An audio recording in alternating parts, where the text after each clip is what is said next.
Բարև բոլորին, ես Լիաննան եմ, արդեն 6.5 տարի ապրում եմ Իտալիայում, Ֆլորենցիայում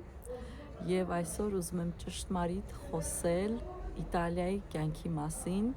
աշխատավարձերի մասին, վարձակալության մասին և արդյոք այստեղ իսկապես Դոլչե Վիտա է։ Թե դուք մտածում եք տեղափոխվել Իտալիա կամ ձեզ պարզապես հետաքրքիր է ինչպես է կյանքը Իտալիայում, մնացեք ինձ հետ, խոստանում եմ հետաքրքիր կլինի։ Իմ առաջին ծանոթությունը Իտալիայի հետ սկսվեց 2010 թվականին, երբ ես առաջին անգամ այցելեցի, դա իմ առաջին եվրոպական երկիրն էր, որ ես այցելեցի, և բնականաբար հենց առաջին հայացքից, երբ հասա այստեղ, տեսա այդ գեղեցկությունը, պատմությունը, այդ խնամված շինությունները, ես իհարկե սիրահարվեցի, նույնիսկ այդ ժամանակ ինձ մոտ միտք ծագեց, որ ես այստեղ կապրեի ընկերներ։ Իհարկե այդ մտքից այն կողմը երբեք էլ չանցավ, և երկար տարիներ ես այստեղ գալիս էի որպես տուրիստ, բայց 2019 թվականին ես տեղափոխվեցի այստեղ ապրելու, և հենց այդ ժամանակ սկսվեց իմ իրական ծանոթությունը Իտալիայի հետ, որտեղ ես բախվեցի իրական Իտալիային, այլ ոչ թե տուրիստական, բախվեցի իսկական բյուրոկրատիային, բախվեցի բժշկությանը, բախվեցի բազմաթիվ հարցերին, ինչին երբ որ դու գալիս ես որպես տուրիստ, բնականաբար դու այդ ամենը չես տեսնում, դու տեսնում ես միայն այդ գեղեցիկ կողմը, քանի որ նույնիսկ երբ որ գալիս ես տուրիստ, դու գալիս ես կոնկրետ գումարով, որը նախատեսում ես այստեղ ծախսել և վայելել ընկերներ։ Այդ իսկ պատճառով ես շատ սուր տարա այդ ամեն ինչը և վարդագույն ակնոցները դեն նետվեցին, սա ամբողջ այդ տուրիստական պատրանքը դեն նետվեց և բախվեցի իրական Իտալիային։ Ամենաշատը ինձ զարմացրեց այստեղ աշխատավարձերը, որոնք բացարձակապես չեն համապատասխանում այստեղ կյանքի մակարդակին, ինչպես նաև վարձակալությունը, տների վարձակալությունը, որը հեշտ չէ այստեղ, տուն վարձելը, գտնելը, ամբողջ այդ գործընթացը բավականին բարդ է։ Երևի խոսեմ աշխատավարձերի մասին, միջին աշխատավարձը այստեղ 1200-ից 1700-1800 եվրոյի սահմաններում է, առաջին հայացքից թվում է, թե այդքան էլ քիչ չէ, բայց դա լավ է միայն, եթե դու ունես քո սեփականությունը, սեփական տունը, կամ օրինակ ապրում ես քո ծնողների հետ, ինչպես և անում են շատ իտալացիներ, ինչի են ասում, որ մինչև 40-45 տարեկան իտալացիք ապրում են ծնողների հետ, հենց այդ պատճառով, որովհետև այդ գումարը չի բավականացնի, եթե նրանք վարձեն բնակարան։ Եթե խոսենք վարձի մասին, ընկերներ, ամենափոքր բնականը, ստուդիոն, որը այստեղ կոչվում է մոնոլոկալեն, արժանալու է 1000-1200 եվրո ամենաքիչը, պատկերացրեք դա համարյա թե ամբողջ աշխատավարձն է, այնտեղ գումար չի մնա այլևս վճարել տրանսպորտի համար, սնունդի համար, հեռախոսի և ինտերնետի համար, իսկ դա անհրաժեշտություն է իմ կարծիքով բժշկության համար ի վերջո, չնայած այստեղ բժշկությունը անվճար է, բայց այդ անվճարը բավականին կասկածելի անվճար է, որովհետև երբ որ ձեր բժիշկը նույնիսկ ձեզ տալիս է ուղեգիր, որով դուք պետք է հանձնեք ձեր անալիզներ կամ նմանատիպ բաներ, դրանք բոլորը վճարովի են։ Կարող է այնպիսի վճար չեն, որոնք կլինեն այլ կլինիկաներում, սա պետական կլինիկա է, բայց ձեզ հավատացնում եմ կարող է հասնի 100 եվրոյի, 50 եվրոյի, 80 եվրոյի, այսինքն կրկին ծախս է։ Եթե բնակարան չվարձեք, դրա հաջորդ տարբերակն է, որ կարելի է վարձել սենյակ։ Սենյակ վարձելը կրկին, եթե դա որոշ չափով լավ բնակարան լինի, որում կա գոնե 2 սանհանգույց, այլ ոչ թե 1, որտեղ դուք պետք է պատկերացնեք, որ բոլորը այդտեղ ապրողը օգտվելու են նույն խոհանոցից, նույն սանհանգույցից, նշանակում են հերթապահներ, ամեն շաբաթ մեկն է մաքրում տունը, և ընկերներ, դա կարժենա 600-ից 800 եվրոյի հատվածում այդպիսի սենյակը, և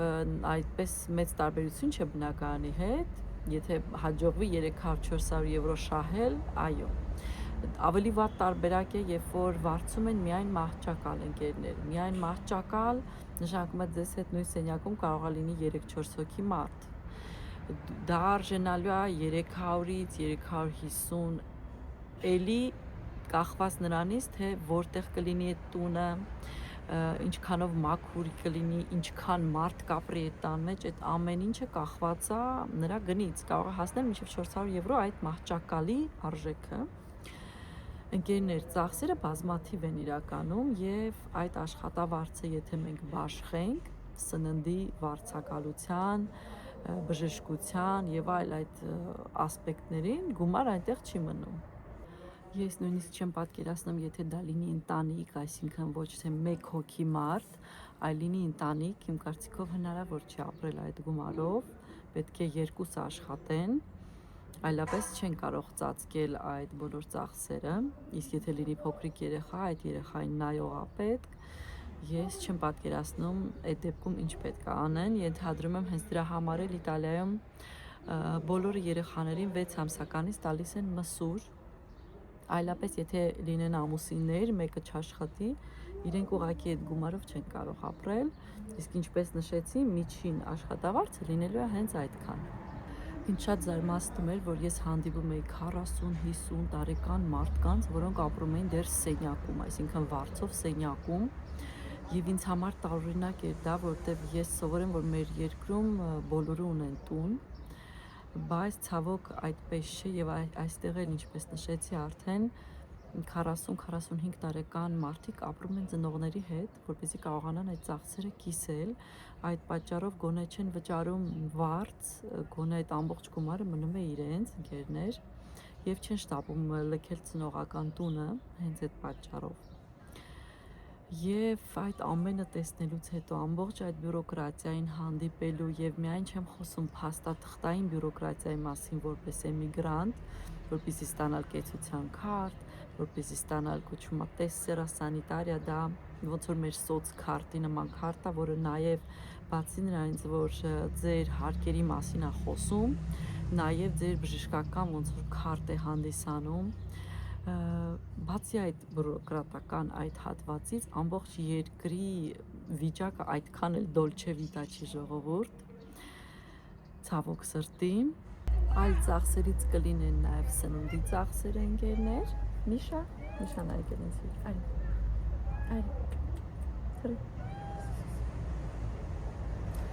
այլ ծախսերից ընկերներ կլինեն նաև սննդի հետ կապված ծախսերը, որոնք ենթադրում եմ մեկ հոգու համար 300-ից 400-ի շրջանակներում կտատանվեն կամ 250-ից, եթե մարդը լինի բավականին էկոնոմ։ Հաշվեք նաև տրանսպորտի գումարը, որը ամսական կկազմի մոտ 40 եվրո, հաշվեք հեռախոսակապը, ինտերնետը, որը եւս կկազմի 25-ից 30 եվրո։ Եվ այդ ամբողջ ծախսերը, եթե դուք ունենաք ձեր սեփական մեքենա, դա կլինի ավելին գումար, որտեղ պետք է վճարեք ապահովագրության համար, բենզինի համար եւ այլն, դա կհասնի 200-300 եվրո։ Եթե ընկերներ այդ ամենը հաշվենք եւ դուք շատ տնտեսող մարդ լինեք, միգուցե ամիսը դուք կարողանաք 300 եվրո մի կողմ դնել, բայց եկեք չմոռանանք, եթե եկել ես ապրես Իտալիայում, դուք հաստատ ուզենալու եք երեկոյան գնաք ապերիտիվի, կուզենաք մի քանի քաղաքներ ձեր բնակության վայրի շուրջը տեսնել, որպես զբոսաշրջիկ, եթե դուք գոնե մեկ օրոք վարձեք հյուրանոց կամ bed and breakfast, դա արժենալու ամենակիչը 100 եվրո, գումարեք դրան ճանապարհածախսը, բավականին դժվար է ստեղ այդ ամենը կազմակերպել, ամեն դեպքում դոլչե վիտա հաստատ չի լինելու ընկերներ, բայց սա է ճշմարտությունը, ես ձեզ ասում եմ այն ինչ որ կա եւ պետքա պատրաստ լինեք այս ամեն ինչին, եթե իրոք մտածում եք տեղափոխվեք, այնպես որ հաշվի առեք այդ բոլոր մանրամասները, իսկ ընդհանուր առմամբ երկիրը ինքն իրենով շատ գեղեցիկ է, շատ հետաքրքիր է այստեղ ապրել ընկերներ, ինչպես նաև ծանր է ապրել, բայց նույն ժամանակ շատ հետաքրքիր է ապրել, ինձ շատ դուր է գալիս մինչև հիմա, եթե ես չհաշվեմ բոլոր այդ նրբությունները, բյուրոկրատական քաշքշուկները, շատ մարուկներ, որոնք ից դուր չեն գալիս, ինչքան բացասական կողմ կա, դրան հավասարազոր կա դրական կողմեր ընկերներ, նույն բնությունը, նույն կլիման, մեկ ժամվա ընթացքում կարելի է հասնել ծովափ, մեկ ժամվա ընթացքում կարելի է հասնել սարեր, գտնվում է շատ հարմար տեղում, որ կարելի է ամբողջ Եվրոպայով երթևեկել, կարելի է ամբողջ Իտալիան զբոսնել, որովհետև ամբողջ Իտալիան հյուսիսից հարավ, չնայած շատ տարբեր է, բայց նաև շատ հետաքրքիր է, այնպես որ ընկերներ դրական եւ բացասական կողմերը միգուցե եւ հավասար են, ես կդժվարանամ ասել, որ մասն է ավելի քիչ, որ մասն է ավելի շատ, բայց սա այն բոլոր նկատառումներն են ամենակարևոր, որոնք ես թվարկեցի այստեղ կյանքի որակի, կյանքի մակարդակի ցուցանիշներն են, որոնք ինձ թվում է հետաքրքիր են բոլորին, ովքեր որ սիրում են Իտալիան կամ մտադրություն ունեն այստեղ երբևէ բնակվելու ընկերներ ջան։ Հուսով եմ ձեզ հետաքրքիր էր իմ հոլովակը, եթե ձեզ հետաքրքիր էր, խնդրում եմ սրտիկ դրեք եւ բաժանորդագրվեք։